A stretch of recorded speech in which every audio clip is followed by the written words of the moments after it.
try. Oh, okay. I didn't know You if you know, said you you know wanted what to that or not. means for us, Montrell. It's 2 hours. Yeah. I didn't know if you wanted to try to make it quick or not. Like I can keep it slow I mean, or short and simple. we're starting a little late, so it's Yeah, fine. No, I yeah, don't want to curb, you know me. I don't like curbing the conversation just to save time. So yeah. I just don't want to be up until 10 o'clock talking. So yeah, if I we're understand. rambling about league though for 30 minutes like usual, like we Yeah, gotta which curb that we're not today. gonna do this time. We're not I'm gonna not do. gonna do it. Okay, fair enough. Yeah, yeah. Well, so I had a question for you. So I was just trying to eat dinner, right? Have you Mhm. ever gone to a restaurant, fast food or otherwise, and gotten uncooked meat? Yes. Okay, because that just happened to me. What From did you do? fucking Whataburger of all places, bro. I got What did chicken you do? strips. I just got chicken strips and fries, the fried ones or whatever. Mhm. And dude, the chicken wasn't cooked. Like it wasn't raw. Obviously, it was like cooked a little bit, but it was mostly in its still raw form. It was just warm, Ugh. Yeah. And I've never had that happen to me in my life. uh yeah, so that was fun. So I'm gonna have to go eat something later after we're done because I basically didn't eat anything. But I'm like, dude, like what the fuck? Like how can you explain to me how that even happens at a fucking fast food Well, place? at least we know Whataburger's chicken is cooked like fresh from being raw. Sometimes they have frozen and they Oh just pop yeah, them in the fryer yeah, and then that's true. they're good to go. So at least we know Yeah. that. But yeah, it happens sometime. I mean, I worked in food service when I was in college. Um, You just take it out too uh, fast, obviously. Like that must be the yeah, I mean, I worked for Chipotle, so it was a little yeah. bit different. We had to cook we were on the grill and we had like a set Right. time limit for everything. But sometimes Yeah. you'll get chicken breast that was like kind of too big, and sometimes Oh, it they'll wasn't come cut back. evenly. Yeah. Yeah, it wasn't cut Yeah. evenly, and everything like that. And for Chipotle in particular, we would cook the chicken breast whole and then cut it on the cutting board. Yeah. So we can tell when you're cutting on the cutting board, like if it's not, Fully obviously when you're cooked. cutting, you can see, Yeah. yeah, you can see the pink and stuff like that. Yeah. But yeah, it still happens sometime from time to time, especially if like super busy or, I mean, but majority of the time, people working fast food are like early 20s, teens, Sure. so they don't, Yeah. Right. yeah, they don't really give a fuck, Yeah. and they're getting paid minimum wage. So I mean, it is what it is. I mean, it's not it is what it is, but it is what it is at the same time. You kind of get Yeah. what you pay for. Well, well, you say that. It's not like it's cheap, dude, to get this shit nowadays. It's like I mean, that's true. uh Yeah, that's true. yeah, Yeah. it's like, bro, you're gonna make me pay like 11 or $12 for a chicken strip meal and the chicken strips aren't cooked. I mean, fuck that, Like what are we doing, So I don't know. I mean, we're gonna ask for a refund, obviously, but Oh yeah, definitely get one.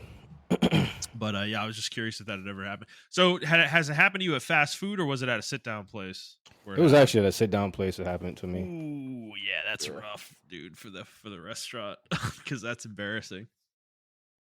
Normally, if it happens to me at a fast food place, it happened to me one time. I was really young. Mhm. It was a Wendy's right down the street from my house, and I was Mm, like 5 or 6 or something like that. But I ate the entire burger, and then like a couple hours later, I threw the entire thing up. And yeah, yeah, um, normally that doesn't happen when I eat Wendy's or whatever. yeah. And my mom was like, "Yeah, that probably was either they did something to it, or it was just like not cooked all the way." And then come to find out that Wendy's closed like a couple years, like a year or two later, because they weren't Yeah. clean and they were like not Oh, cooking their food all the way. oh So boy. yeah, Oh boy. Yeah. Well, that's fun. Yeah, fun stuff. Did you see? So you got on last night. I don't remember if you were on when we were talking about this, but Brian streamed a couple days ago. He streamed some Baldur's Gate for a couple hours. hmm Me and Jet I were didn't hanging see out that. with him in the chat a little bit, but so I was like, because he wants us to play like a co-op campaign, Baldur's Gate. hmm I was like, Brian, this might be the perfect way for us to do it. Do it on stream, dude. No, you guys were talking about that, and I was like, I was too out of it last night, but I definitely think that's a good idea. I would like to join the stream too. Yeah. Um, But yeah, I think that's a good idea. But yesterday, I felt like I don't know where it came from, bro. Like I felt okay when I got home, and Yeah. then as soon as I got on the game, like after the third game of PUBG, I got really fucking hot, and Yeah. then I got a massive headache when I was playing League, and then like yeah, by the last game of League, I was just like, I can't do this anymore. I gotta go. Yeah. Well, I Um, could tell because like the last couple of games of League, like, yeah, you were really quiet. Like quiet as the grave, you know? like, yeah, like we're playing the game, you weren't saying a word. I was like, what's going on? Is he mad? Is something about something or what's going on? nah, man, I just And wasn't I wasn't then feeling too yeah, hot, yeah, or I was too hot actually. yeah. I don't know, maybe it was like a 24-hour bug or something.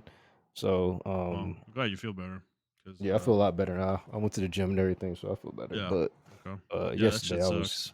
yeah. Well, all right, well, welcome to Players Take, everybody. This is episode 318. I'm your host Justin DeSimone, joined by my co-host Montrell Rice. For those of you who haven't listened before, this is our weekly show where we talk about video games, video game news, and other topics pertaining to video games. We post at 6 a.m. Central Time on Fridays on Apple Podcasts, Spotify, Stitcher, YouTube, and your favorite podcast app of choice. And if you'd like to send us questions, you can do so on Twitter at The Players Take, or you can send us an email to theplayerstake01@gmail.com. All right, Montreal, let's get into the show proper here. How's life? How's life treating you outside of feeling like shit yesterday?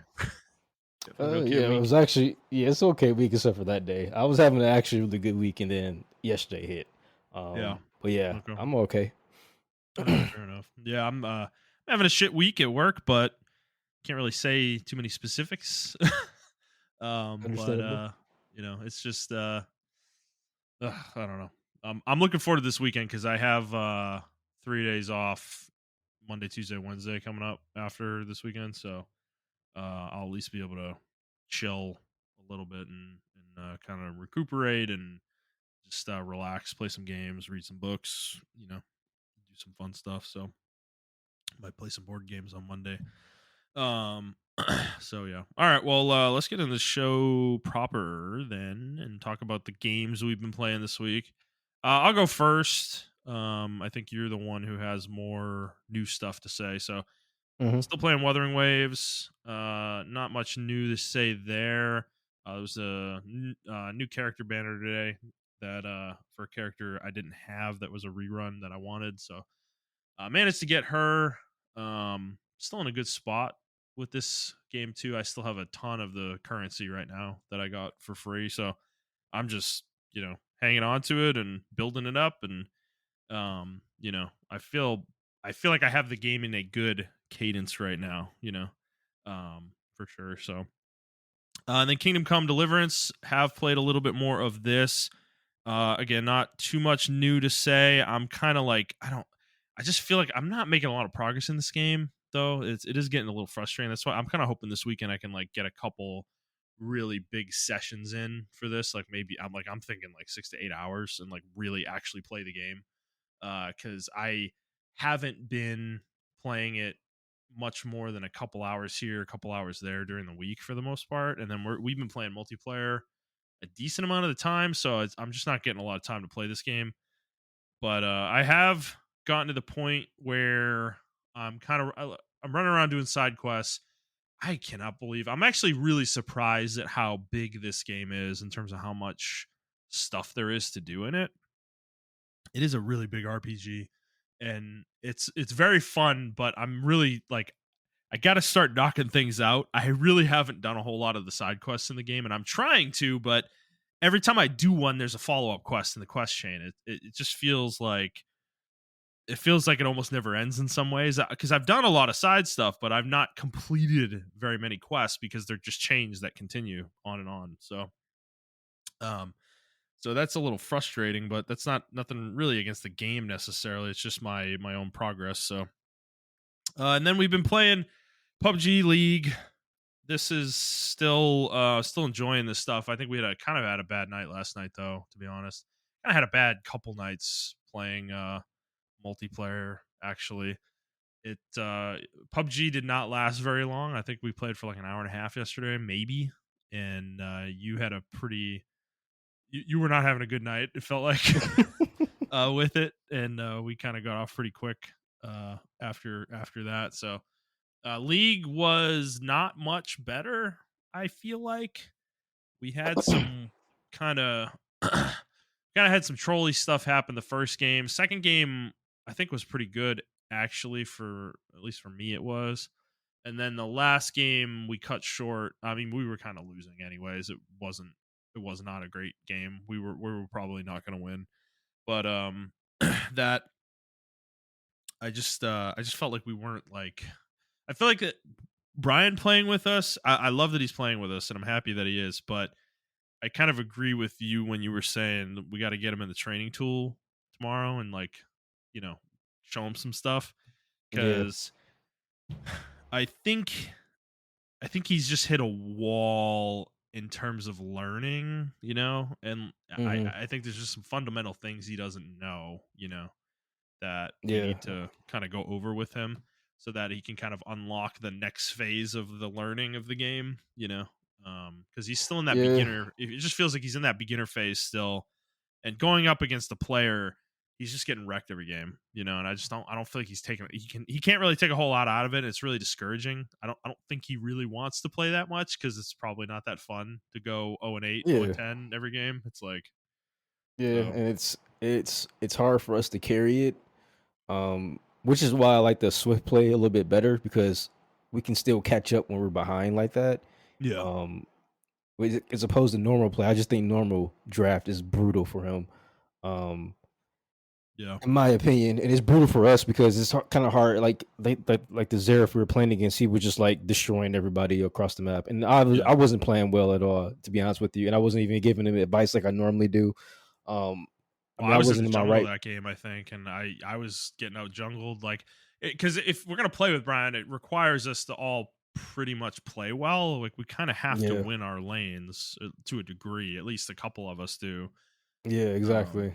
you know, to carry the Yeah, game. so So so I mean, I think PUBG he's getting better, but League is not the game where you just drop someone in and then constantly play and you get better because there's so many things you have to learn. Like I had to yeah, learn through YouTube on certain things on how to last hit, how to CS, and what was important, what was not important, and stuff like that. And I mean, he did. Unfortunately, like you shouldn't have to do that to learn the game, but it is a. I treat like MOBAs as a live game of chess, and you can learn the basics, but then there's macro decisions and micro decisions that you have to do within those games that makes the game or whatever, kind of just like chess or whatever. You can learn the basic moves of each piece, mhm, but the way you move the piece and the way the enemy reacts to the way you move that piece and the way you're going to react to that piece makes the macro play a lot more nuanced. And I feel like MOBAs are like that as well. So that's why I really want to get him in a practice tool, and I want to go against him.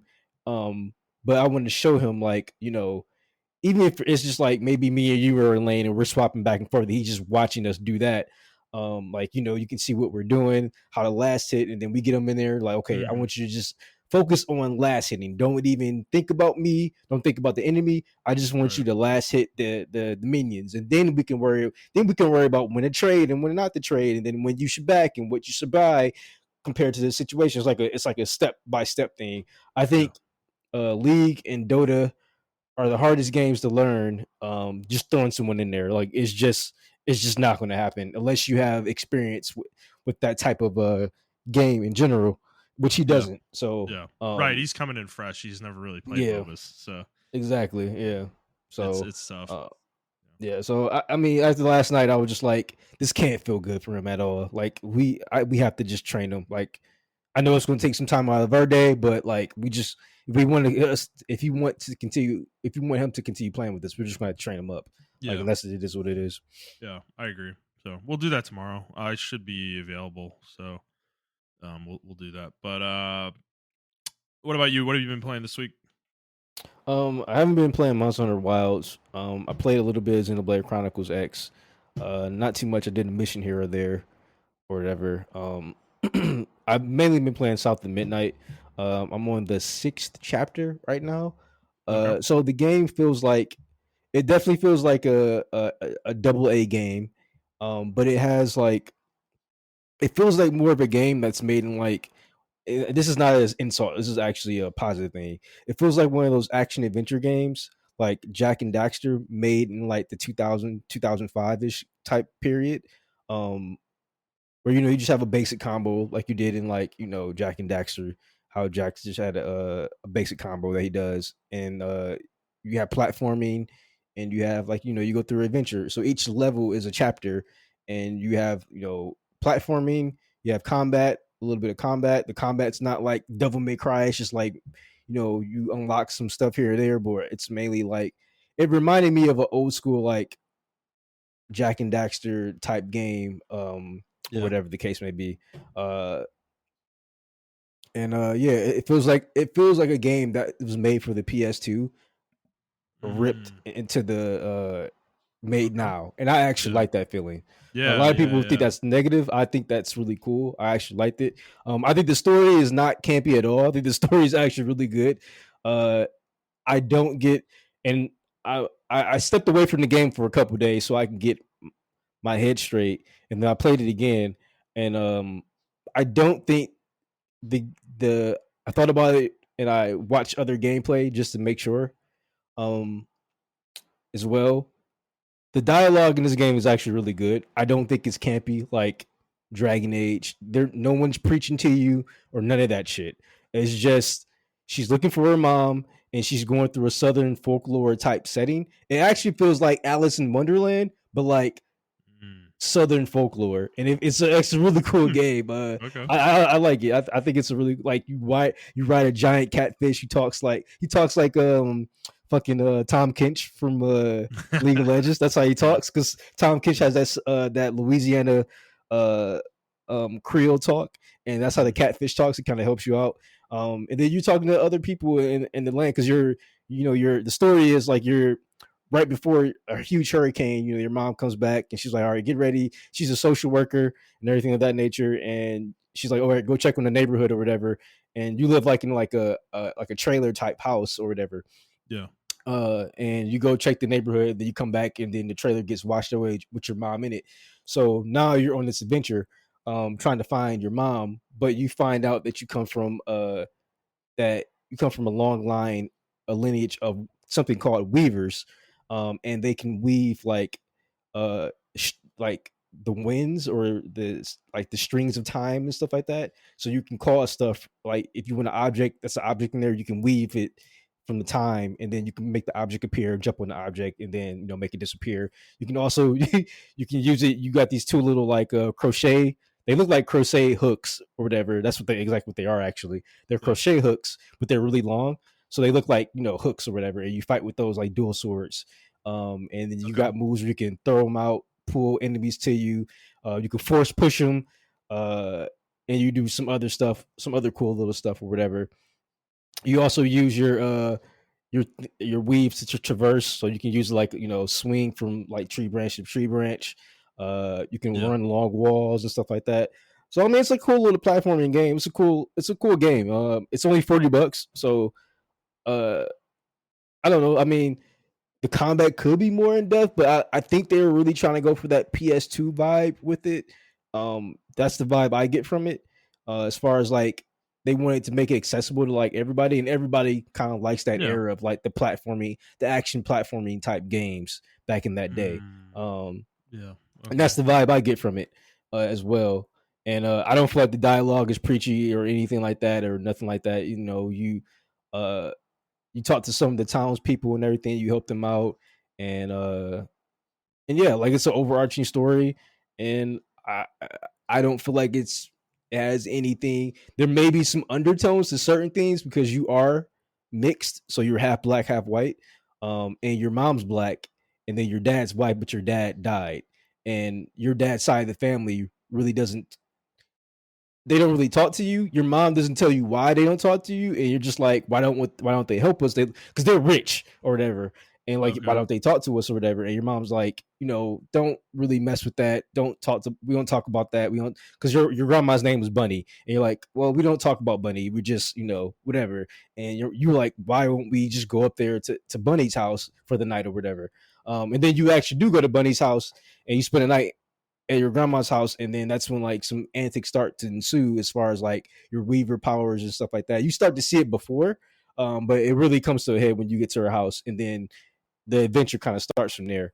Um, like I said, it's almost like an Alice in Wonderland because you're traveling through the flood zone the day after the hurricane. But like Yeah. weird shit is happening and everything like that. Like you got this giant alligator called Two Toe. I think his name Two Toe Owl or something like that. Uh, and the music is actually really good. It's not. It's like a southern folklore music, so it's not like jazz or anything. But it's like it reminds me of folklore music, but if it Yeah. was made in Louisiana, if that makes any sense, and it's really good. The first story you come across is it's the first story, so I'm not really spoiling it for anybody. But you come across the story of um this guy and his brother. His brother was clearly like autistic or special needs, and uh and he was very, and then the guy himself was obviously mentally sound, but he was musically gifted. But the townsfolk did not like his brother because they didn't understand that he was obviously like autistic or some kind of on the spectrum or whatever. Mm-hmm. So he hated his brother because the town hated him and the town teased both of them. And he was like, "You're the reason why this is happening to me." So he literally like his brother trusted him, and he literally put his brother like in the or he told his brother to hide in the tree trunk. Like it was a tall tree, and then there was a hole in the tree or whatever. And then he told his brother to hide in the tree, and then he boarded up he boarded up the tree, the hole where his brother was hiding it, and left his brother to die. But then in the folklore version of that mystical world that you're in, because you're a weaver, his brother turned into like a giant fucking tree. And you have to like unweave certain things to like get that story out of it or whatever. And it told that whole story in a really cool way or whatever. And you learn like why he's the way he is. And it's like, man, he did that to his own brother. That's fucking crazy. Um, but you also saw like his side of the story and why he is the way he is and everything like that. And something called tanks or hanks rather will like mess with them. It's like some ghostly figures and shit like that. So I Mm-hmm. mean, it's a whole thing. I think the story is really cool. They're not trying to really teach you any lessons. It's like a folklore. It's like a fairy tale folklore style. Like because even like when you go in chapter to chapter, it's like a book. So it's like you're actually reading a fairy tale, in Yeah. my opinion.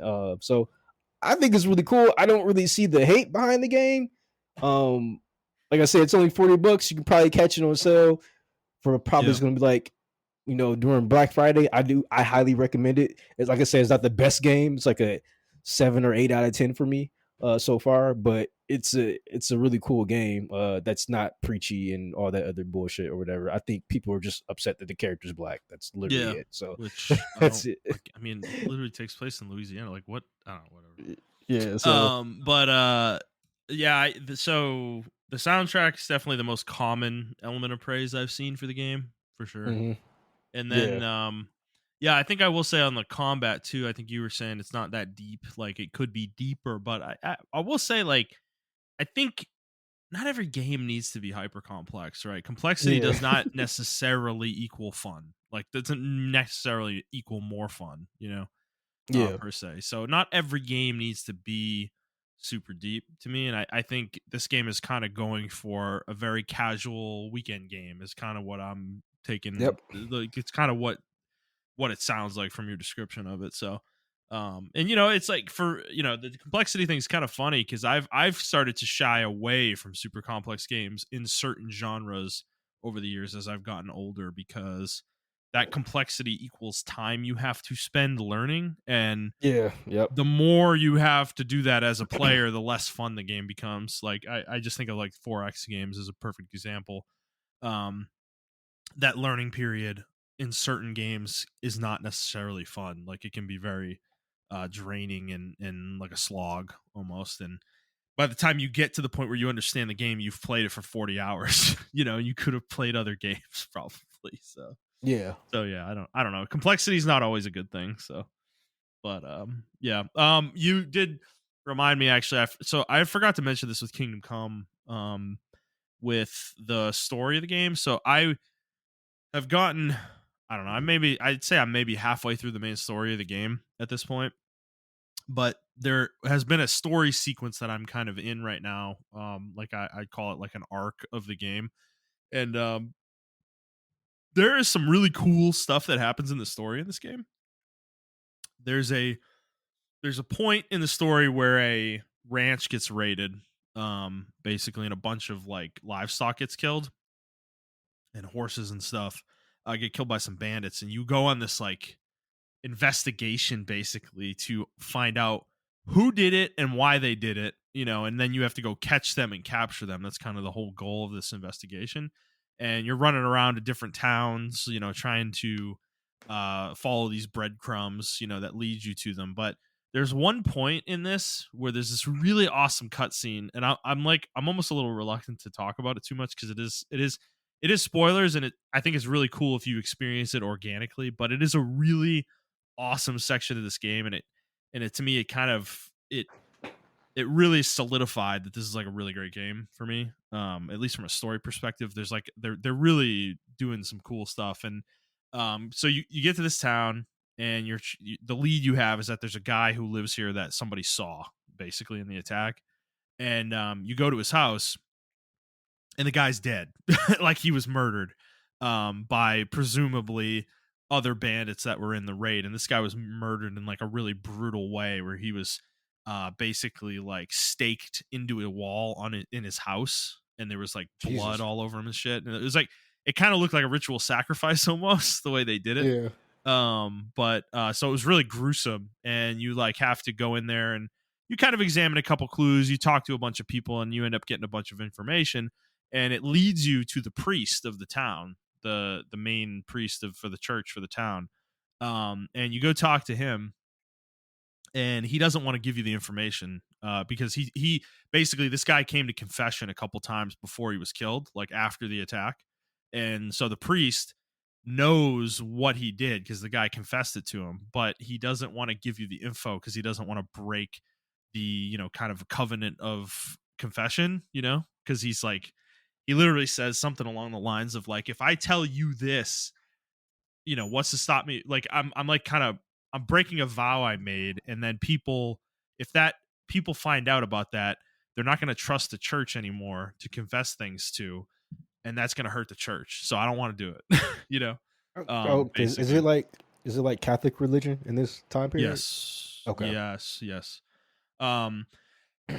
There's and this is where it gets cool. This is the cool part. There's a lot of stuff in this section that's really cool, but there's like a little subtle piece that I really like, where there's like I don't even know if I call it a hint. It's pretty in front of your face. This priest invites you to the tavern, and he wants you to drink with them, and get you both loose. And then he's like, maybe we'll figure something out at that point. So you go to the tavern, and you literally sit there, dude. I'm not even kidding. Like, this is like a 20, maybe 30-minute sequence where you're in the tavern just drinking beers with this guy and talking to him, like, straight up.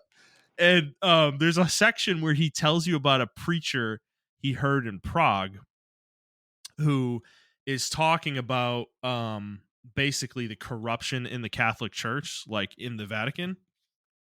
And he's talking about how greedy and corrupt they are. Everything for them is about money. They've turned religion into a money making scheme where like they'll absolve you of your sins if you pay enough money. And then he started talking about indulgences, which is what these were called back in the day. And this game takes place in, I think, 1403. And what he's getting at, I don't know if this person he's talking about was a real person in history. I didn't really dig that deeply into it, but I know this history somewhat. He's talking about the very early ideas of like Lutheran Catholic ideology, basically, where like Luther, in the I think it was the mid 1500s, this was a revolution of the Catholic Church where he went against the church and basically created his own sect of Catholicism because the church was so corrupt at this point in time. And it was literally because of things like this, like indulgences, them taking money for things to absolve people of their sins. If you murdered somebody, if you paid enough money, you'd be absolved in God's eyes, shit like that. Or some of the orgies and shit they would do and stuff like that. He was against that from a scripture standpoint because it was corrupt. It's not like, that's not what the teachings actually are. You're not supposed to do shit like that as a priest. So this is like a very early hint of that, which maybe realistically 150 years before this, Reformation actually happened. Um, these things might have been starting to creep out in real conversation with people, at this point in time. So it's like a cool little thing there that's like there's some real history they're kind of like, feeding in there a little bit. And that was a really cool thing for me to hear as somebody who, I really do enjoy history. Yeah. Especially like European history is really fucking crazy. So there was some cool stuff there, but this continues though. There's this whole section is amazing. So you're talking to the priest. He's telling you about this guy who is this preacher from Prague, and then you guys keep drinking. You end up playing dice with him, I think, at some point, and you're getting really drunk. You're getting so rowdy that the mayor comes late in the like at like 2 a.m. and he's like, it's way past curfew. You guys are out of control, and he throws you out of the tavern, and then you end up having a brawl with the mayor and a couple of his bodyguards and shit, and you like you fist fight them outside the tavern, and then at that point, there's like a flash forward. You guys continue running around town being crazy. You go back to the church. You like ring the church bell at like 3 a.m. or whatever. And then you and the priest end up having sex with a couple girls in the stable or whatever. Oh my It's a God. fucking night of debauchery, dude. It's so funny. Like to see it depicted in a video game though is actually pretty cool because like games don't do this kind of thing that much. It's like they usually like they would fade to black at some point in here. It's like you wouldn't go through all these things, but you're actually playing most of these sections that I'm talking about. Like you're in control of your character for some of this. For a lot of it. And but the funny part that it continues into the morning though. So you guys like black out after having sex with the girls, and you're in the middle of a field for some reason when the morning comes, and you're like stumbling around drunk, buying like sheep around a bunch of sheep and stuff. Like it's complete insanity. Like they go completely out of control, like these two. And then they end up waking up in the priest's house, and one of the girls from the night before, I think that she's like kind of his like, his girl that he like, hangs out with all the time. She wakes you Yeah. guys up, and she's like she makes a hint that it's Sunday and the priest has to give mass. Oh no. Yeah, bro, it's so fucking funny, and the priest is freaking out because he's shit faced out of his mind, right? He's totally hungover. He's like Henry, I can't do this. I can't do this the way I am right now. I need you to do mass for me, basically. So you end up, he like he wants you to do the speech from the guy from Prague, like the sermon from the guy from Prague that the guy from Prague did. So you have to play this out as a gameplay sequence. It's like a speech challenge, basically, where you have to repeat the lines from the sermon that he told you the night before, and they're like speech checks, basically. And depending on what way you say the individual pieces of the sermon, like you'll be more likely to succeed or not. And depending on how it plays out, different things will happen with the investigation. If you don't do it well enough, the priest won't give you the confessional. But if you do it well enough where everybody like leaves and is like, oh, that was a great sermon, oh, they did such a good job, he'll give you the confessional, basically, which will be your breadcrumb to the next piece. But if you fail, there's like a whole roundabout way you have to go to get the information in a different way. But it's like this, I'm pointing it all out because I really love this gameplay sequence. I think this is like a really cool part of this game, because it can play out in different ways. It doesn't all play out the exact same way necessarily. Because you can lose. I'm sure you can lose the fight outside the bar, and you get put in jail probably with the with the priest, which might lead to different things. Or like I said, you fail the sermon part, and the priest won't give you the information you want, or something like that. And it's also a really funny sequence as well. Like there's a lot of funny things that happen, because it's like a drunken night of debauchery, or whatever. And I just think it's like a really great sequence. In all of the games I played, it's up there pretty high for me. Like I love this whole section. So Okay. it's I don't know. I can't recommend this game enough. The more I play it, the more it surprises me. It's a really good game. So yeah. All right, Montrell, let's move on. Well, I do want to make a point real quick. Yeah, go ahead. I'm sorry. I was reading an article about Baldur's Gate, and Mm-hmm. Mass Effect 3. I actually meant to, or not Mass Effect 3, but BioWare. And Oh, what's his name? Mark Darrow was talking about it yeah, on some yeah, video. Yeah, dude. I saw yeah. this And too. I read the article. I didn't watch the video, but I read the article. Um, he was pretty much just saying, he was like kind of reiterating the point that, it's, they don't, was Baldur's Gate a one-off fluke, or is this the new standard and everything? He's kind of going towards the latter, where he thinks it's like, a one-off fluke, and this shouldn't be the expectation for games. And that got me thinking, it's not just Baldur's Gate that's doing this. I mean, obviously Kingdom Come Kingdom Deliverance is Come, like perfect example. Yeah. it's a really deep RPG. But what both of these games have in common, right, is they Yeah. both were on early access, and then they built the game over Yeah. time. Yeah. And I was like, maybe that's what BioWare needs to do with their games. Like, Yeah. maybe they do need to put their stuff in early access, or some kind of early access program, to where you can constantly build the game up to where, a year, 2 years later, or whatever, Mm-hmm. it's in a great spot, even though it's a single player game. Because the more you talk about Kingdom Come Deliverance, and the more you hear about Baldur's Gate, it's like, why couldn't Mass Effect be like this? Why couldn't Dragon Age be like this? Well, and Yeah, these are both, by the way, Warhorse, when they were making Kingdom Come, and Larian is this as well. They're both indie studios, yeah, Like, exactly. they're not affiliated with like a big publisher. They like Warhorse is now, after Kingdom Come came out, they got acquired, but they weren't before that game came out. That was their own thing. So I don't know. I just feel like with BioWare, I think the excuses that somebody like Mark Darrow is making, I understand where he's coming from, because it is a tall hill to climb to make games of the quality of Baldur's Gate 3. But dude, Kingdom Come Deliverance is not a high quality game in terms of production values. Like, it is a janky ass game that looks old. It doesn't look great. It doesn't necessarily play great in a lot of ways either, but it's still super fun. It's deep. The story's got funny moments. It's got really deep and like emotional moments as well. And I think the game, it's just comes down to like how much, I don't know how much effort you're willing to put in to make the game actually good. It's Yeah, it's I it's a little really, frustrating to hear developers continue to say this shit, because I just feel like they're making excuses in some ways. yeah, Like, and I don't know. that's where I'm getting at. I feel like the talent that BioWare has, the money that they have, and everything of that nature. Um, Even games like Cyberpunk, right?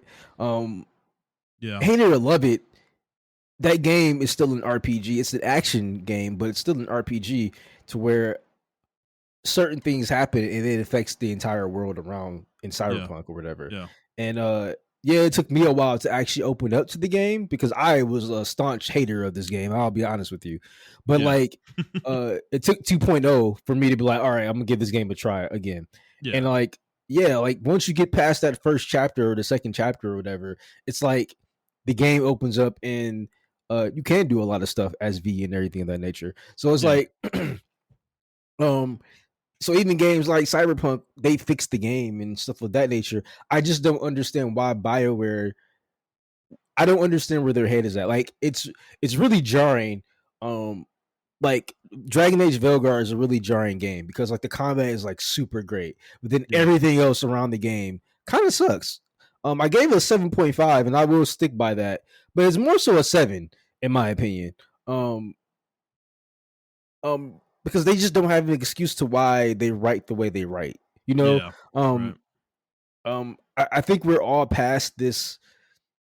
I don't want to say like wokeness, but I think wokeness has evolved, um, to where you can write stuff in the games where they can be quote unquote woke and stuff of that nature, and still make a point. I Hmm. always bring Star Trek, Next Generation, as a point of that contention, to where they had an entire race of them days, but they didn't say that at the time. It Yeah, was just like, we don't believe in gender or whatever. And then even Baldur's Gate, like, you can literally have sex with a fucking bear in that game. yeah, So it's like, yeah. like, you can do anything in that game.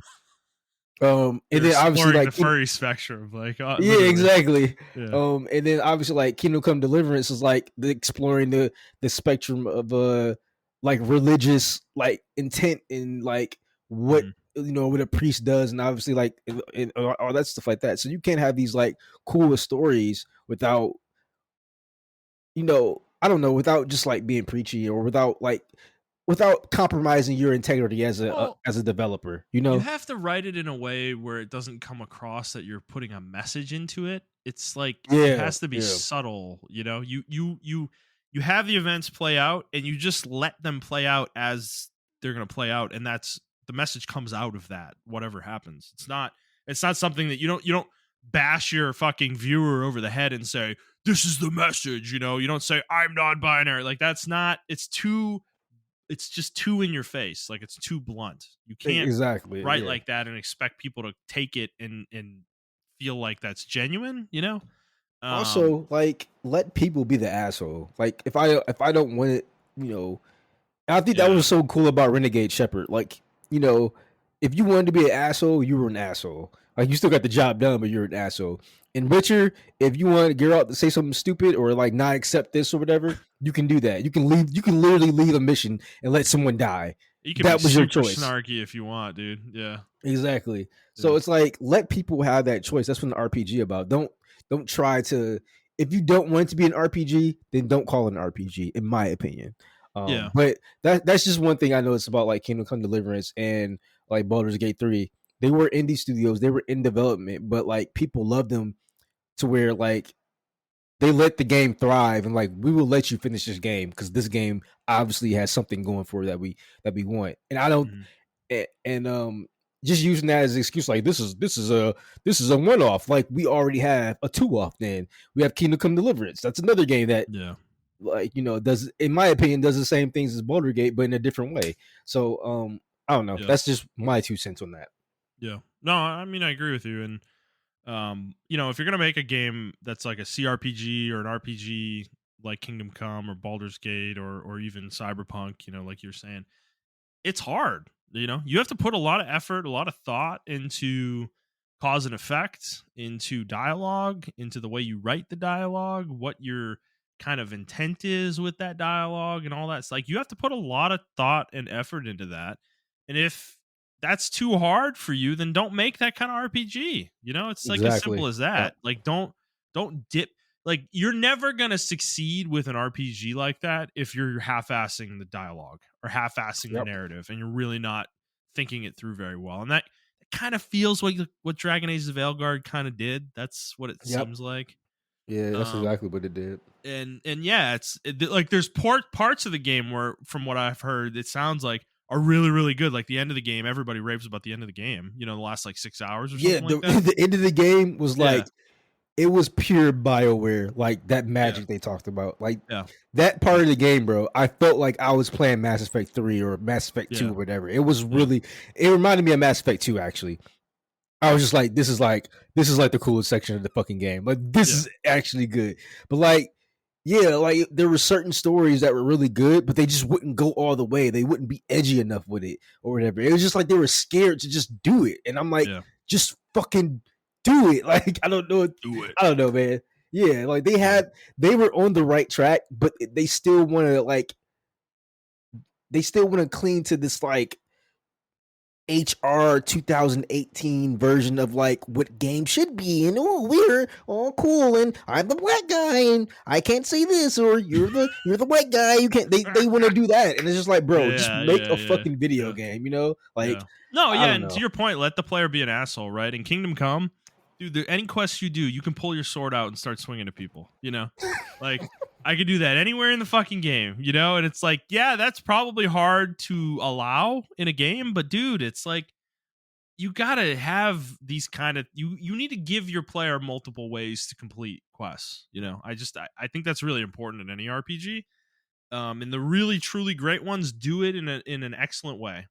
Like Baldur's Gate, from my experience with it and everything I've heard other people say, and talk about it, is like, dude, if you do certain things in quests, like you kill an NPC or something will happen, later that is changed because of that, or that there might be like they might have to, like, for certain things they have to like round a different person around to kind of get into that quest to get you in the quest, or certain events might change and stuff like that. It's like that's cool, man.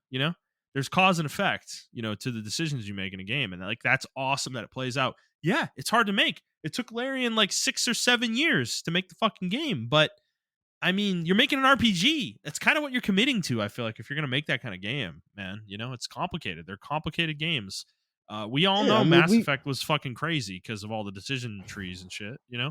well, not just even Mass Effect, even the janky ass game like fucking Oblivion or fucking Yeah, Skyrim or yeah, fucking Fallout New Vegas. Like all these games were janky, but especially in Oblivion and fucking Fallout New Vegas, people still look at those games with like the golden crown of like what an RPG can be, because it's just like, dude, I even though this game is janky as fuck, I can literally blow up a town and like not give a fuck about it, or I can just pull out my gun and shoot somebody in the head. yeah, It changes my entire story, but I can do that as a player. Yeah. Like I can do that, and Yeah. even in Fallout 3, I can literally nuke an entire town and no one gives a fuck about it. Like, I mean, Yeah. it would affect my story, obviously, but like, yeah, I have that option to nuke the entire fucking town if I want to. And I don't know, choices like that, just let the player be the player. Like everyone's trying to be like either this goes on the other side of the spectrum too, and I'm gonna stop ranting. But this goes on the other side of the spectrum too, where like people are too edgy with their games. Like, oh, you can chop up 500 people, and it's like, okay, now you're doing a little bit too much. And it's like, like that doesn't really do anything for me. So I don't know. I just think there's a balance. We've already achieved those balances, and like in my era, in my opinion, like the golden era of gaming, which is like 2008 or 2005 to like, or 2002 rather, to like 2012 or whatever.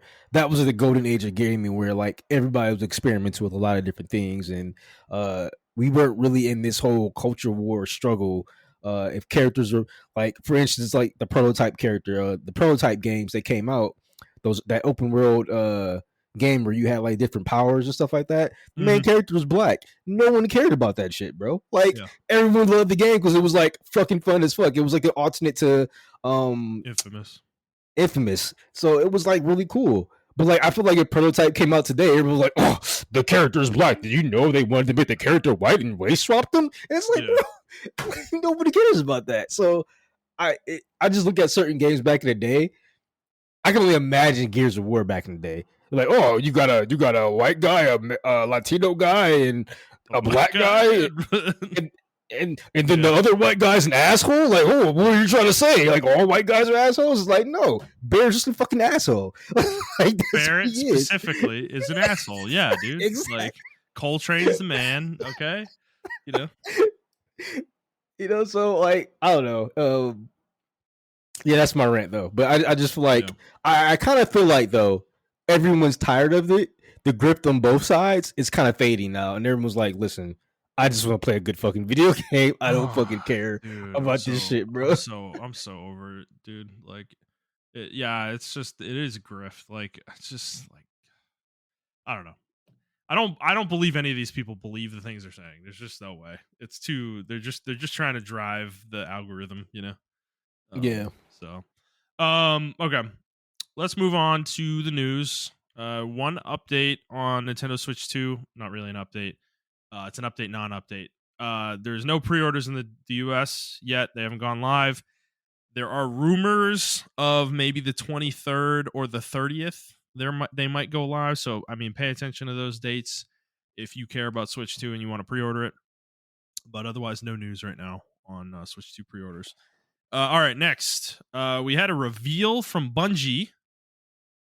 Marathon.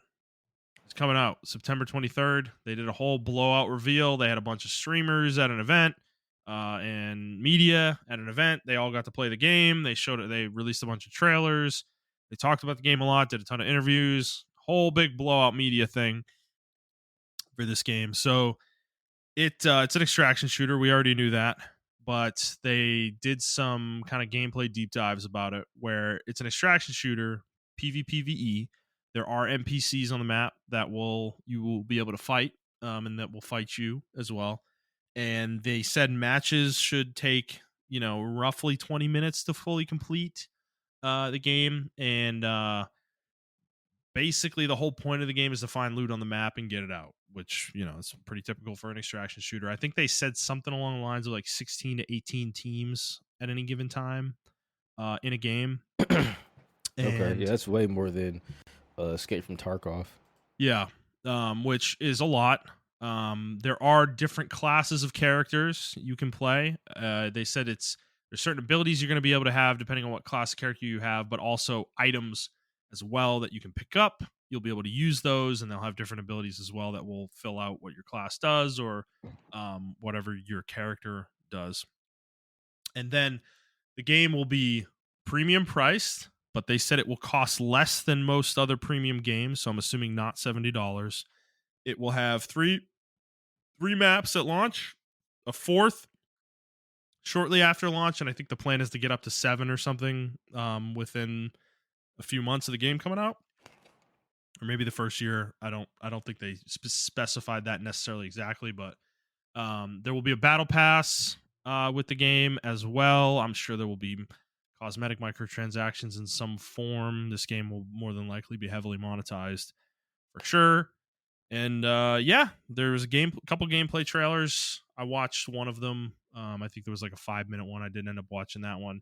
And then there was a longer one that they showed, and there was like an 8-minute cinematic trailer. I didn't actually watch that, but yeah. So Montrell, what did you think of everything they showed this weekend? So I'll be positive. First of all, I really like the art style of this game. Yeah, I kind of hated on it before, but seeing it in motion and everything, I really love the art style. And then once again, like Bungie is like when it comes to like gunplay, man, they are some of the best. Them and the yeah, respawn have that shit down to a T, man. yeah, The look yeah, and feel of guns, the way it hits, the hit markers when you hit someone, like nothing's like Bungie. Nothing does it like Destiny and like Apex, obviously. yeah, Um, as far as that look and feel, um, also I think they nailed like the movement of the game and everything. Um, I don't know. The game looks fun. Honestly, it yeah, looks fun. I would probably play it if it was free to play. To be honest with you, I yeah, don't really know about the premium price thing. That's my negative on it. And then I think my other negative is like the reason why I didn't really watch the trailer, like explain the story, is because it's a multiplayer game. I don't really care about the story in yeah, multiplayer games because it's yeah, always going to be in the background. If this had like a single player component to it, I think that would be like really cool. yeah, Or make a campaign component to it to where you can play with your friends or whatever. That would be really cool. yeah, So that's my that's my negatives on it. I also my negative is like, um, everyone's blaming Escape from Tarkov, but like me and the real, fucking extraction shooter, which was fucking Division. That yeah, was the first extraction shooter. yeah, Like that was the funnest one. Like yeah, everyone can say Escape from 100%. Tarkov, bro. It was Division, and they did that shit good as fuck. It was Oh one my of the god, greatest games. it was so tense, dude. It was It's awesome. so It was tense, so yeah. good. Yeah. So Still one of the funnest weekends I've ever had with a game, which was the beta for the Division One. yes, man, it was so good, dude. Oh Yeah. my god. Um, so I mean, if you can capture that spark, Hmm. which I don't think it can, Yeah. because we have Escape from Tarkov. I mean, maybe this would be a more polished version of Escape from Tarkov. I don't know. Like, I don't. In my opinion, extraction shooters are like an endless grind fest. Like, there really isn't like um Progression. a progression. So, like, I know for one game I was playing called Bigger, which is a third person extraction shooter on. I Hmm. think it's on PC and PlayStation. I played it on PlayStation. It's free to play, and I mean they have the same idea, a team of like four, it's like three or four it's like 4 or 5 teams actually, of 3 to 4 people will jump into a map.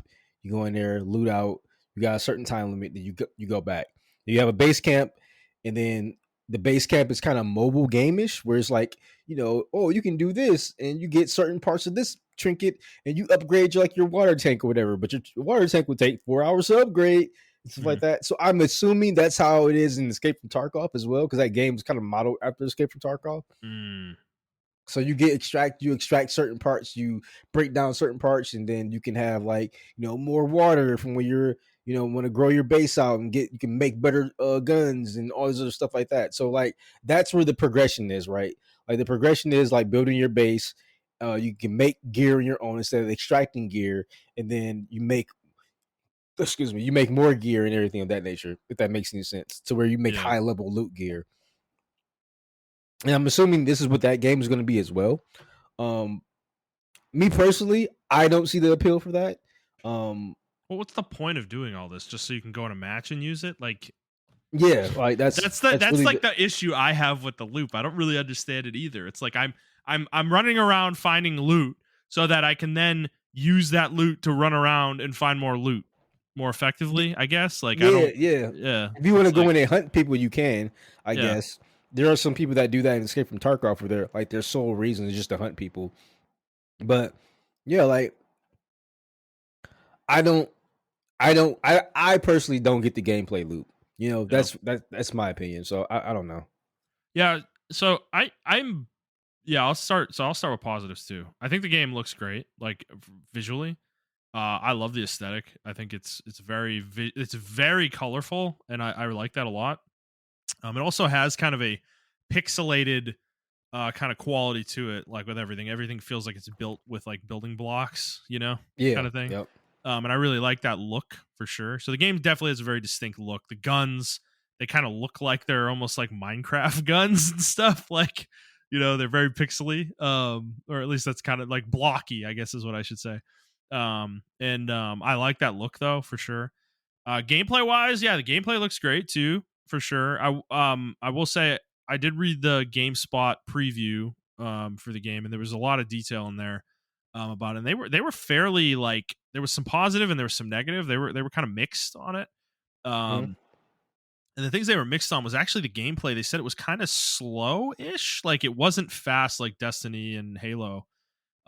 It was a little slower and it was more tactical I compared to like those that. games, which I don't look at that as a negative necessarily. I actually kind of like that, and I'll be interested to see how Bungie does that for sure in this game. And the extraction part looks cool. The actual playing of the game looks cool. Like the moment to moment Yeah, gameplay, I am excited about that. That the issue I have is what we were just talking about though, progression. Like, what is the purpose of doing all of this? If there isn't some I'm not necessarily saying every game needs to have this kind of thing, but I just like I don't know. I feel like I need to have in a multiplayer game. There's got to be some kind of meta progression. Maybe playing ranked is where you go with this, and because there is going to be ranked mode, I think oh, is there is, something they okay. talked about. That might be the way we get that for ourselves in this game. Is it's more we play it as more of like a competitive game rather than just like the act of getting shit out of the whatever extracted from these maps or whatever. Maybe that's where we get our kind of kick playing this game. But I think the other thing is the cost for sure. The premium pricing.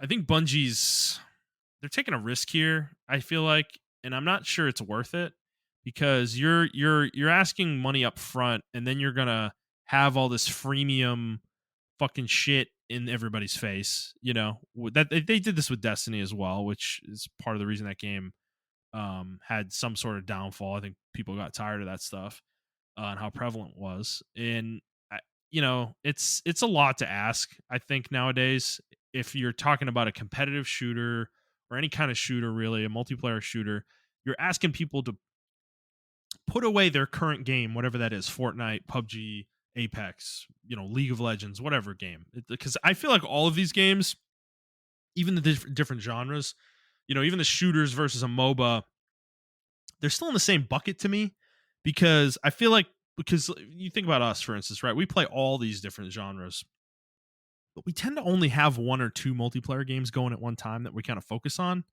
you know, and then we'll move to the next one. But we might drop League to play this when it comes out, to play Marathon when it comes out. So we're not playing League at that point. So they are competing with each other in some way, for time. And I feel like it's going to be hard with what it sounds like. The game just does not sound like it's going to be very robust at launch either. Especially based on that GameSpot preview, they really seem skeptical about the amount of content the game was going to have when it came out because it's going to have 3 maps and that's it. There's really nothing else to it. And they're releasing a 4th shortly after launch, but are we just in another Destiny situation? They're kind of releasing a game not necessarily half finished, but not not robust enough at launch. And I don't know if people will be willing to wait or come back after trying it the first time and running out of shit to do. You know? Yeah, it really depends on the price, man. If it's Yeah. like, I think if So it's anything above 40 30. bucks, bro, I think even I 30. yeah, I Yeah. I think I think it should be 30. It can't be 40 bucks is Helldivers level worth of quality. Yeah. You know, like, and I would have paid full price for that game. And that game was 40 bucks. So what you're presenting to me right now is not Helldivers quality. And that's saying a lot coming from a studio that made Destiny. Yeah. And the problem, or you know what, fuck Destiny, that made Halo, Halo Reach, Halo 2, Halo 3. Like that's a lot coming from a Yeah. company that made these games. And um I just I want to give them the benefit of the doubt, bro, but Destiny left such a bad, especially Destiny 2. Both Destiny of 1, them, 1 and 2. Yeah, yeah, they both were the 1 same and thing 2. for me. Yeah. Yeah, and me and DJ went really hard on Destiny 1. So Yeah. like we understood like it was a new concept. I get it. You know, I'm giving you your grace. It was a new concept. It wasn't really done Yeah. before. People tried to do it before. It was on Mhm. consoles as well. Like it was a whole thing with that, right? But Destiny 2 is where you lost me. Like they just completely dropped the ball on Destiny 2 in my opinion. Uh and when I Yeah. tried to come back to it, it just wasn't the same. And for me to give you another chance with another premium game, with another, oh, it's going to be great 4 months from now, I just don't have it in me anymore. I think a lot of gamers just don't have it in them anymore. Like, we're just like, okay, we can't do this anymore. We have Fortnite. I can just play Fortnite. We have Apex. I Yeah. have League of Legends. I have my free to play or my premium. I have Helldivers, my premium games. I have those already. I don't need another one. What else are you offering me? I can Yeah. just go play Escape from Tarkov. Like, because that's the audience you're trying to get. I can Yeah. just go play Escape from Tarkov, bro. Yeah. Like, so what else are you Yeah. trying to get offer me? So, um, they really have to be. They need to price this game in like I say $25. Yeah. Legitimately, it has to be $25. It Yeah. cannot be $40. If it comes out and it's $59.89, $39.99, dead in the water. It's dead. Yeah. Yeah, I mean, I'm seeing a lot of negativity for this too under these videos in the comments. Like people are Yep. not. There doesn't seem to be a huge amount of excitement either. I don't know. This is going to be an interesting one to watch for sure. I'm going to be very curious because Bungie really, they kind of need this to hit, don't they? No, you're right. They need a hit, bro. They need this hit to hit. And Hmm. the talent is there. You see it in the game when we were playing it. It's Hmm. there. I don't understand why they just won't do the Halo method. Make a single player campaign or a Yeah. co-op campaign slash single player, and then tack on a multiplayer onto that. Yeah. It works so well. If we get a game like that, do you know how many people would be like, "Oh, okay, I can do this. Like, this is really cool." Um, I just, I don't. That's not where their heads at. They're a $2 billion company, bro. So you Yeah. know, get your money, I guess, man. Yeah. There's not really an excuse though for this like lack of content, you know? Yeah. I don't know. It's, we'll see. I mean, because to be fair, the game looks fun, you know?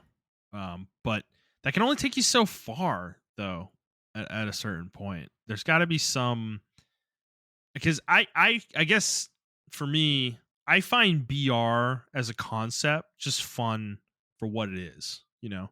I think that's why I can play Apex in PUBG and not really care about ranked or anything like that. We're just playing the game, you know? We're just trying to Yeah, play the game as it is. I don't know if extraction shooters are going to have that same pull for me because the whole point in PUBG and Apex is you are the last one alive and you win. That's it. That's the concept. But when you start putting these like meta pieces in there where you can take things out of a game into the next game, you know, but then it just becomes this.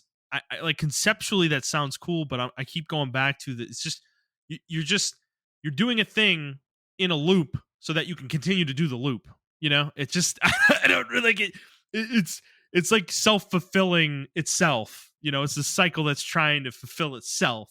It's not individual games necessarily that you're just trying to win each game. You know, each game, and obviously I'm sure there's some kind of winning to it. Of course, getting out, extracting must be how you win. But can multiple teams extract? Is that how the game Yeah, they works? I can. don't. They Yeah. can. Okay. So So at that you don't point, though, then nobody wins the match, right? Per se, it's it's not about winning, it's about the progression. Like that's what it is. So you're not yeah, it is you remember how the division was, right? yeah, That's essentially what it is. Like you have extraction points yeah. and even though I think the way the division did it was like really cool. Well, But because that like game had usually gameplay outside of the dark zone that you could use the gear in. ex- You know. Yeah. exactly. That's what made the division special in my opinion. Yeah. Um but like in this game, for extraction shooters in general, like you go in, you extract, and then you go out, and you can uh in most games, I think in Escape from Tarkov, you can extract anytime you want to. Yeah. You don't have to wait till the time is out. If you wait till the time is out, then you don't get your gear. At least that's how Escape from Tarkov and Vigor work. Yeah. You have to get to the because like in Vigor, like the map starts filling up with gas and or like a radiation, and then you have to start getting out the map because it start to fill up Okay. once the time clock is starting to go off or whatever. So, um, yeah, that's the whole point. Like you can there are certain times when me and my friend we were playing it, our whole goal was just to get in there and extract as much stuff as possible and then get out. We were not trying to kill anybody or whatever. Um and like that was a cool gameplay loop for a while, but I got bored of it. He loves that game. I got bored with it really quickly because like sometimes I did want to go on like a hunt mission or whatever. Um but I mean, you don't really get too much from hunting people, you know. You can steal their loot, yeah, but that's pretty Yeah. much it, you know. Yeah. You're Um, kind of just and then doing it you to do it, and at that point, why aren't you just playing Apex or PUBG? You know. exactly. Yeah. So, yeah, Yeah. So I don't know. We'll see. I'm like I said, I'm very curious about how this game does. We'll be watching it for sure. We might even be playing it when it comes out, depending on how much it costs. If it's $30, I mean, why not? I might take it. I might take a look at it with you guys if we all jump in. So, yeah. we'll see for sure. All right, let's move on to our next story. A new game was announced from Star Wars. So this is a game being developed by Bit Reactor in collaboration with Respawn and Lucasfilms Games, and they announced it this week, and they're going to be showing it more deeply this weekend at Star Wars Celebration Japan. It's called Star Wars Zero Company. It is going to be a XCOM style tactical game, and it is being made by XCOM devs that worked on the XCOM franchise before. So there's some pedigree here, and I don't know. I don't know. I don't really know how to feel about it. I mean, we haven't seen the game yet, but just from that concept, I mean, that sounds cool. I think Star Wars in that space could be really, really fun. Yeah. At the same time, I don't know why, but I don't. For some reason, I've not played any of the XCOM games since the series was revived a long time ago, and I didn't play. I didn't play Midnight Suns. Heard that game is excellent though too. So I, I think this is a me problem. I think this concept is good. I think people, if they execute it well, will be very well received. That's really the key. Do they execute it well? Is this more Star Wars drivel with XCOM coat of paint on it? I think it's gonna be. I think it's gonna be, you know, Star Wars drivel with XCOM paint, but I actually like XCOM, so Mm-hmm. um, I didn't get a Have chance you to played play. them? You played XCOM? Yeah, I played XCOM. I played XCOM Oh, one okay. and two. Oh shit. So I like them. Damn. Um, Interesting. yeah, I like those kind of tactical games. They remind me of like Advance Wars and a little Yeah. bit of Fire Emblem and stuff like that. Sure. Obviously, they're a little bit more. In They have depth. their Western spin on it, but like, yeah, I like those Yeah. type of games. Yeah. Um, so yeah, I am looking for a Star Wars game in that realm. Hopefully, it's like an actual single player game and not a pay to win game. Because they Yeah. do have pay to win versions of XCOM. Like I think there's like an anime shooter out like that where it's like a pay to win game or whatever.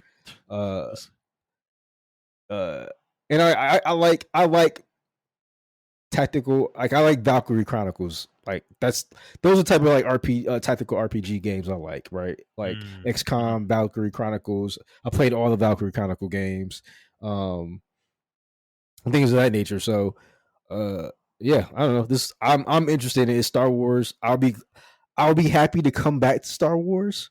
I just need a reason because right now I am just I am totally out of Star Wars. Like Mm.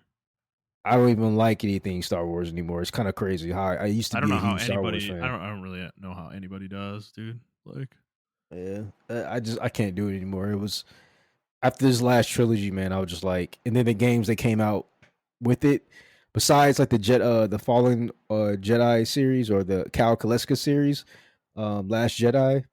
yeah, Um, I just none of the games have moved me like that anymore. So, um, I don't know. The yeah. one game I really get upset about is like when I see Star Wars 1313, and it was literally Mm. like it was literally Uncharted, but Star Wars, and I'm like that would have been a cool concept, but Disney came in, axed it, and that was it. So Yeah, I don't know, man.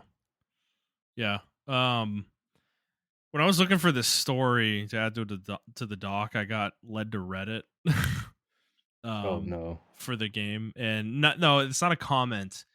It was it was on the Star Wars leaks Reddit, and dude, there is a sidebar with a timeline of everything coming out Star Wars related for the next like few years, that's been announced. And dude, I I don't understand why there's so much Star Wars shit being made. You know, I can't. I'm having trouble wrapping my head around this. So I just want to go through this real quick just to show how insane this is. Like, why are they making this many Star Wars things? So there's Andor. It's coming out, I guess, in 5 days, season 2. Hmm. There's something called Tales of the Underworld in May. There's something called Star Wars Visions this year. There's Mandalorian and Grogu happening next year. There's Ahsoka season 2. There's this game, Star Wars Zero Company. There's a movie called New Jedi Order. Is this the next trilogy? I'm assuming. There's an RPG Oh coming from brother. Skydance. There's a movie called Dawn of the Jedi. There's Respawn's third Jedi game. There's another Hmm. movie called Heir to the Empire.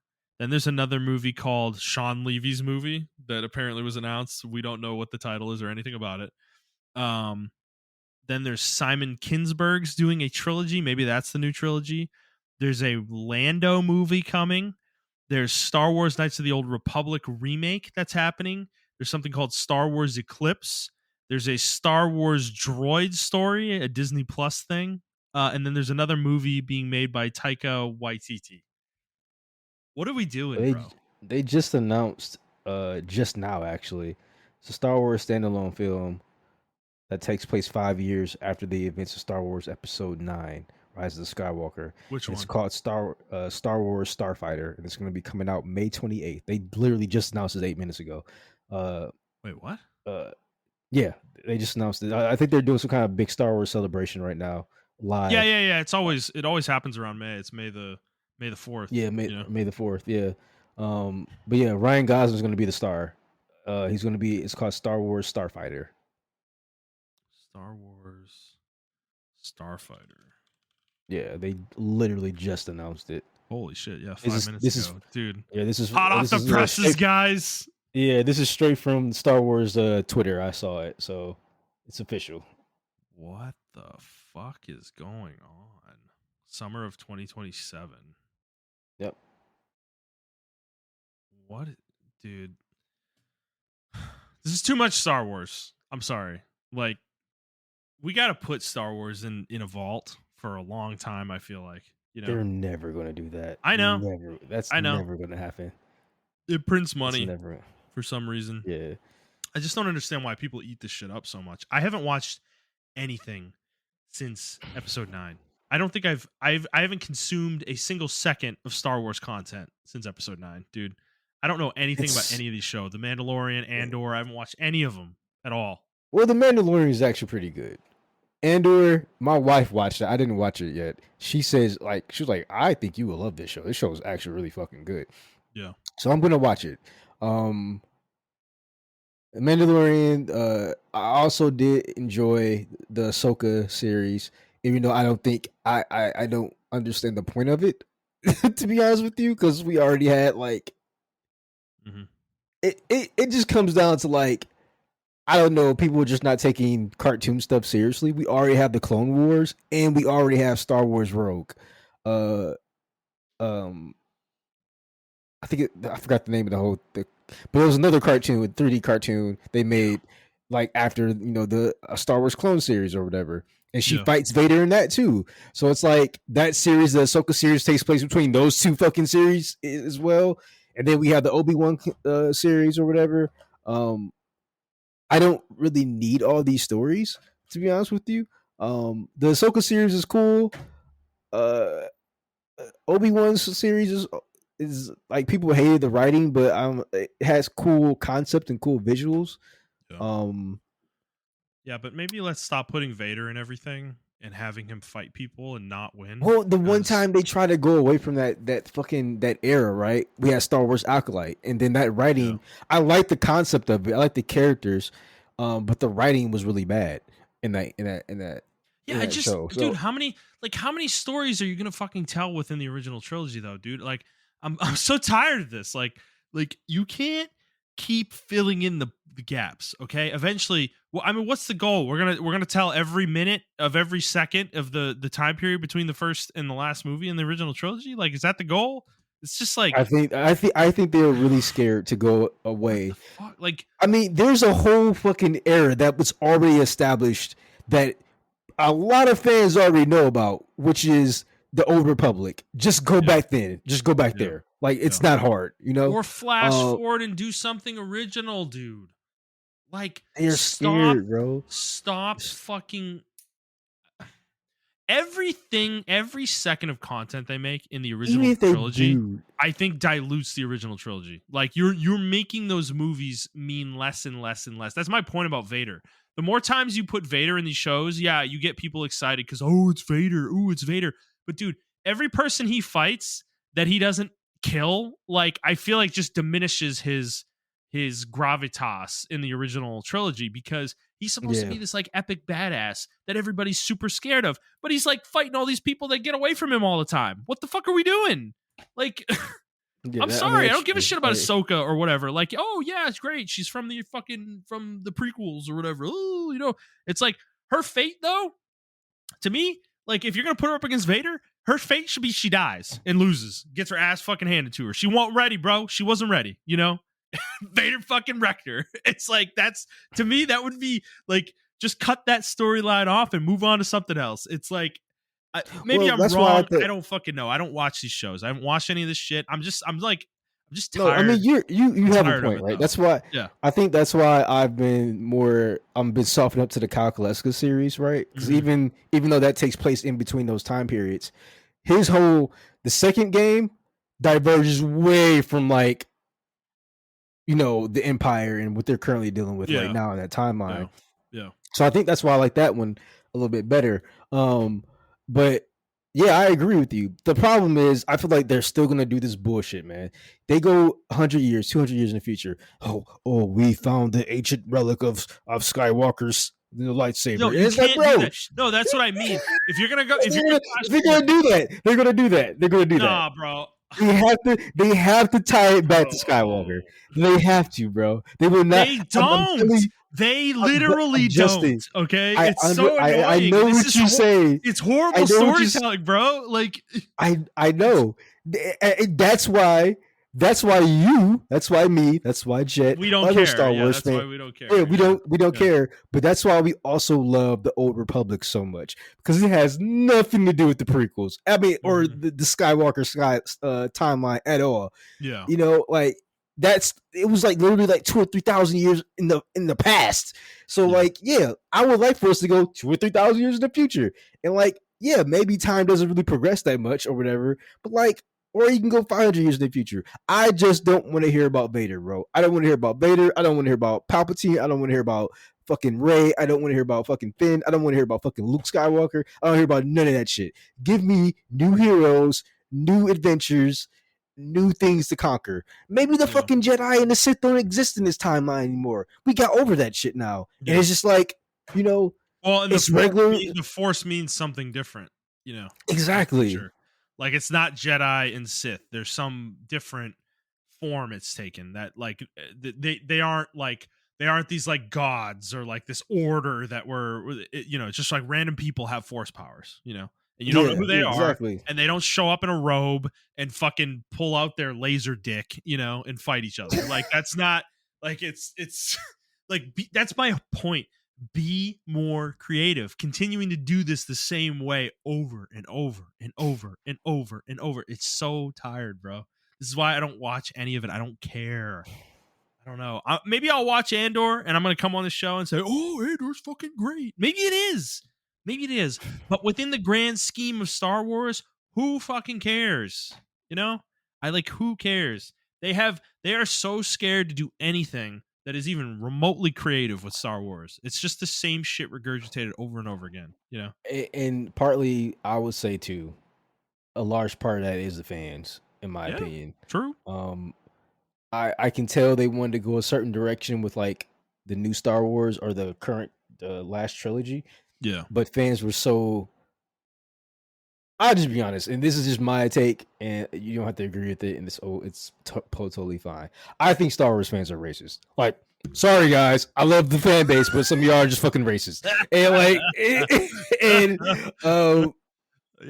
it's hard. I think you're right to a degree, for sure. Yeah, to a degree. Like, I'm not saying every fan was done dirty, bro. Yeah, and I feel like to be fair to Rose, the level of oh my God, of writing out Rose in the third movie was completely insane, bro. Like they they should have just not put her on screen. It was worse, Yeah, I just I don't know. They were scared to give Rey the love interest of Finn. They wrote a black character for him to like take interest in or whatever.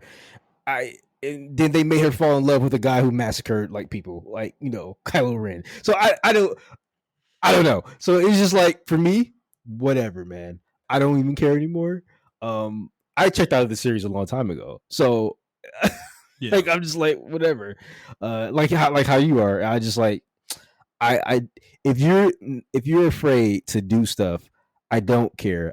We can only fight against the Empire so many fucking times. Like to the point where like they seem incompetent in some games. It's like, how did they get so big? Like how? They're incompetent. Forget about games. Every game. Movies, bro. The Last Jedi. The end of The Last Jedi is one of the most comical things I've ever seen. I am literally watching a Saturday morning cartoon, in Star Wars with the way what they're doing in that whole sequence at the end of that movie. It's just pure comedy. Like their incompetence is hilarious. It's I don't know. It's frustrating. I think Rise of Skywalker is way worse than Last Jedi. I agree with you, but Last Jedi is not good either, right? Like, oh no, it's not. I think not good. Like we position ourselves sometimes accidentally a little bit too close to like Last Jedi apologists, because we think the movie. We both believe that the movie had potential, but the reality of it is that the movie did not fulfill any of that potential, and it's a fucking that back half of the movie is an absolute disaster of a movie, like hot mess. It's awful. So don't get us wrong there. There are interesting concepts that the movie hints at, but it never does anything with any of them. It never does. It's like it retcons itself. Like halfway through the movie, it's literally like someone took the script and just like, no, we can't do this. We can't do any of these things. Yeah, but we don't want to rewrite the first half of the movie and reshoot the first half of the movie. So we're gonna keep all that, and then we're gonna undo the second half. Yeah. And then Rise of Skywalker is just a complete train wreck from beginning to end. Like. The whole time, bro. The whole time. If anyone says that movie is good or like, oh, it's better than The Last Jedi, I'm like, I'm gonna look at you very sideways. There is no redeeming quality to that movie at all. It is one of the worst films I've ever seen, and I'm fucking not even. I am not being ironic. I'm not joking. I hate that film. It is awful. Every sense of the word. Yeah, you I said did. that We we. all went to see I, it together, and I remember when I we came almost out of walked it. out. I I, almost I walked out the remember movie. I remember when we came out of it. I remember a couple people were like, "Yeah, well, it's kind of fun, you know," and I'm just like, "Yeah, yep." Palpatine's back, and he's Somehow fucking. Palpatine has returned. That was in the. And That's an actual line he had from his the own secret movie. planet where he was hiding, 80 million Star Destroyers that he lifted out of the Earth with his mind. It's like, yeah, sure, With bro. And they people all in had the. people in them too for some fucking reason. I don't know. They were fully staffed Star Destroyers. Okay, yeah, sure. All right. The way we destroy it was when he lightning strikes all of them. It chain lightnings all the fucking. You know what? I'm getting more mad as I think about it. I don't even talk about it no Oh more. my God. And then like Lando's like ragtag fleet of like, hey guys, I'm here. It's Lando. I got everyone in the galaxy to come and fight the evil empire. And, oh boy. Oh, and Finn's got a love interest, and they're on fucking, fake giraffes running around on top of a Star Destroyer and killing fucking TIE fighters, bro. Wow. Oh, it's so wacky. Like, wait. The dagger. If I turn it this way, Lord have mercy. Yeah, the ancient Sith dagger that's from thousands of years ago perfectly aligns with the Star Destroyer that crashed in the last 100 years. Like, what are we talking about, bro? Oh my God, it's so crazy, man. The movie's so bad. They're so bad. It's awful. Oh my God. Oh man. I almost want to watch it just to laugh because it's such it's like it's so bad. It's in that territory of being so bad it's good, Like because it's comical, man. It is comical. Oh my God, dude. Lord. Oh my goodness. Yeah, good I times. love making fun of Star Wars. That's all it's good for anymore. It's just making jokes about it. That's where we're at. That's why I'm flabbergasted that we have literally, what is this? 1, 2, 3, 4, 5, 6, 7, 8, 9, 18 Star Wars things in development right now for the next few years. Like, holy shit, bro. Yeah, I don't know, man. It's too much Star Wars at this point. I don't know anybody. I don't want to probably, but I like, do you know anyone who's earnestly like really into Star Wars still? That's like super excited about everything Star Wars. I mean, that used to be me and Jet. Me and Jet used to just bounce off each other with Star Wars, but like not anymore, man. Like we barely talk about it anymore. You know? So. All right, well. There's a game. It's coming. It's actually taking place in the Clone Wars period, which I do think is a cool setting. I mean, it is a cool setting, but oh brother, we're still in that for a tactics game. I think it's a good choice. Yeah. Because if you want Jedi and Sith, you have a lot of options in there. So, that will be interesting. Probably, we'll see. All right, let's move on. Enough Star Wars talk. Our last story in. I put this in here just to like almost make fun of it at this point because so Sony and Naughty Dog announced The Last of Us Complete, and it's already out. They announced this last week, and there's a physical edition coming in July, but the game is out. This is out on PlayStation now, so you can buy the first 2 games in the complete edition. Complete. We need a third game. No, and this is the funny part. Neil. Like a week before this announcement, said that that there's no more Last of Us coming. This is it. This is the full story. No, I'm pretty sure he did. Yes, that's the. He didn't that's say like that. The hilarious part about this, and he said that, and then they're announcing this, and it's obvious that there's another game coming. That we will have a third Last of Us game, so that they can then do this again in 5 years when The Last of Us 3's out. And they can do the real complete edition of the series, because I mean, do you feel like they're going for Bethesda's crown and how much they can re-release the same games over again? They're never gonna. Nothing's never gonna top Skyrim. Yeah, nothing's ever gonna top Skyrim, man. You can play Skyrim on a fucking calculator, fridge bro. on your fucking fridge, yeah. I can't. I mean, what are we doing? I don't know, bro. Like when it when was The Last DJ of Us One, posted, when it was The when Last of DJ Us posted One, this, yeah, did, yeah, D- yeah. did DJ post this or did you post this in the chat? I don't know if any of us posted this. I heard about this somewhere and I just wanted to put it in and Okay, talk about it. Yeah. yeah, but yeah, what were you about to say? I'm sorry. I feel like well, so when it was just The Last of Us 1 remastered, you know, I was like okay with it, I you Mhm. DJ posted it actually. He Okay. did post it in the chat. But when it was just The Last of Us 1 remastered, I was more sympathetic to this, right? Because that game is 2 generations old, and there are some things you can definitely clean up about it, right? For sure, presentation wise, especially for a series that's so important to Sony right now. But when they remastered 2 recently, whatever that was, I don't like what did they even remaster about it? I don't even like and now they're doing this. Like this is like comical now at this point. Like this is just straight up a meme, Like oh, we're re-releasing The Last of Us again. It's like are these games even that popular, anymore? I don't feel like I don't.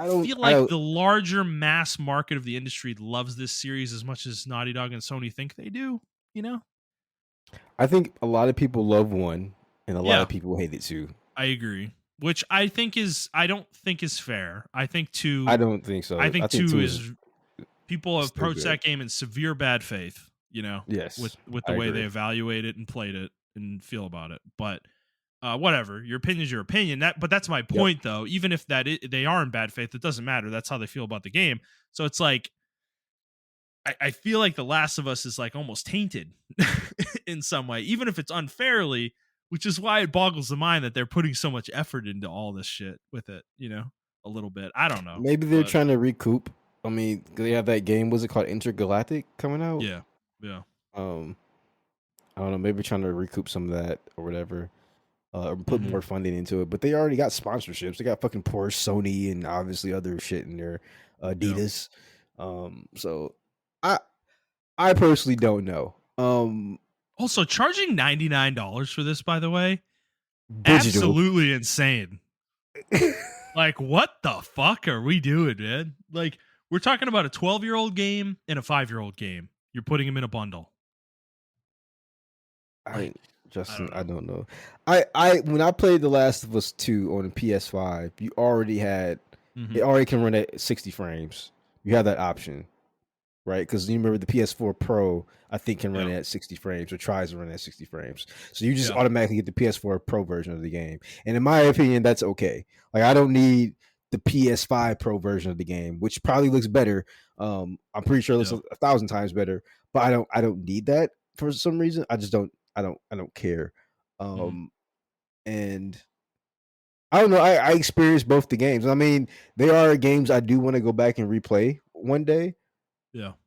but I'm not gonna buy like if the Last of Us Complete Edition is like $20 on Black Friday 5 years from now, I'll buy it. Yeah. But like Yeah. I'm not.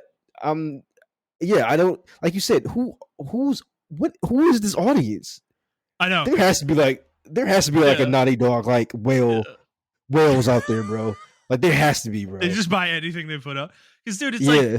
if you haven't played both games at this point and you want to, I don't like how many opportunities do they need to give you before you actually pull the trigger, Like And who's spending um, $100 on this? I just don't understand. I was just gonna say that I'm Yeah, pretty sure you can buy both games cheaper cheaper on sale than for sure individually. Yeah, I mean you're right. Actually, yeah, you're probably right. Like, what is going on? I don't know. You Why know is this what? game not like $60? Why is That's this a game good not point. Hold on. $65, bro? PlayStation. I'm just gonna go look right now. They probably don't have it PlayStation. on sale to justify this. They probably don't Yeah, have it on no, sale they took anymore. it. They made sure they're both 70. Yeah. Yeah. All right. The Last of Us. Let's see. Yeah, dude. What the? Oh, never mind. Okay, so The Last of Us Complete, $99.99. Last of Mm-hmm. Us Remastered is $20, but that's the old one, right? The Wait. Last of Us Well, Part 2 is $39.99. But The Last of Us Part 1, which is the quote remake of the game, oh, is okay. $70. And then The Last of Us Part 2 remastered is $50. So it's $120 for both of these. So they're slick. technically, Montrell, it's a deal. They're slick. Wait, why are there like 5 different versions of The Last of Us Part 1? There's The Last of Us Part 1, The Last of Us Remake, and The Last of Us Part 1? Dude, why is remastered there? I guess they're PS4 games. That's the versions. The remaster is a PS4. Yeah, that's the PS4 version. Yeah, but I guess, man. I don't know. Yeah, it's. I don't know. This is Sony huffing their own farts, man. Mm-hmm. This is this is Horizon level of shit right here, in my opinion, bro. Yeah, Neil's got a lot of pull, I think. Which, I mean, to be fair, he should. Like, he's a very important person for PlayStation, but he earned it for sure. But yeah, I don't know, it's man. Just silly. It's just a little silly. Yeah. Are you gonna watch season 2 of the show? I don't know. I didn't finish season 1 because I already knew it happened. Yeah. So. I mean, I will be honest. To be fair, it's really not. I don't think it's super worth watching if you've played the games. Like, there's some changes for sure. Like, they've changed things in certain ways, and there's some notable changes for sure. And I think season 2 is going to make really notable changes to the second game story, for sure. But I don't know. It's fine. It's great that it exists. I'm glad people are getting to experience this story outside of games, if that's the only way they're ever going to experience it. But yeah, I don't know. I mean, I probably will watch the second season. I'm really looking forward to the big moment from the second game and how the internet reacts to it, you know, because we know how they reacted to the second game. Everybody hates the second game. So, or a lot of people do. So we'll see what reaction we get this time, you know. That's more what I'm interested in than the show itself, to be honest. Yeah, I didn't watch the first one because I'm like, I already know what happens. I think my wife's mom watched it. My mother-in-law, she watched it and she liked it. I don't think my wife watched it. She was like, if you're not going to watch it, I'm not going to watch it. And I was like, you should watch it. Like, the only reason I didn't watch it is because I already played the game. This game, it's kind of following the game beat for beat. Or whatever. Yeah. So I really don't care in that regards. Yeah, I'm interested to see if they're going to change anything in season 2 or they're just still going to do the same thing. But yeah, I don't know. Yeah. It is for people who haven't played the game, and that's okay. Yeah, I think it's still a great story outside the game. So I'm glad people like it. I'm glad. I mean, this also proves that we can take video game stories seriously in the real world as well. Mm-hmm. Yeah. So yeah, I'm glad it kind of broke that mode or that mode rather. Yeah, for sure. All right, well, Montrell, that's all we got for news. We do have, I think we did guess the better score last week on South of Midnight, didn't we? Yeah, we did. Yeah, we already did that. Yep. Claire Obscure is not out yet. Is there anything else coming out soon? Isn't Doom coming out soon? Do we need to do that one? Yeah, Doom's coming out next month though, so we got a couple more weeks. So we still got a couple more weeks. Okay. Yeah. All right, fair enough. I guess we don't need to do anything then on that. Yep. I guess we can end it here. Is there anything else you want to talk about before we head out today? Nope, that's it. All right. Well, we managed to keep it somewhat short for us. So, all right, guys, if you like this episode, please like the show, subscribe to the show, and review the show on whatever feed you're listening to it on. And please subscribe to us on YouTube. If you'd like to interact with the show on Twitter, you can do so at The Player's Take, where you can send us questions or comments. And if you'd like to send us an email, you can do so at theplayerstake01@gmail.com. And that will be it for us, guys. We hope you enjoyed this episode. We'll see you next week. Bye.